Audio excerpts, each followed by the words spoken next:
Hello বন্ধুরা, আজকে আমরা এসেছি মামা বাড়িতে।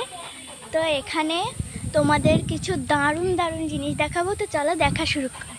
ফার্স্টে একটা অসাধারণ জিনিস দেখাবো, যেটা হচ্ছে দেখো গোলাপি রঙের কচু গাছ। আবার দেখো এটাতে সাদা আর গোলাপি মিশিয়ে আছে। দেখো এটা কিন্তু এটা ন্যাচারাল কালার। এই দেখো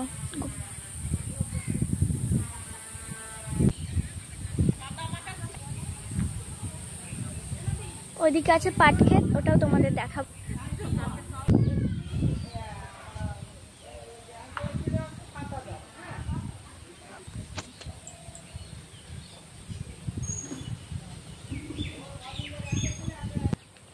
দেখো ধান গাছ, দেখো পাট ক্ষেত, আর এই দেখো এইগুলো হচ্ছে ঢেঁড়স গাছ।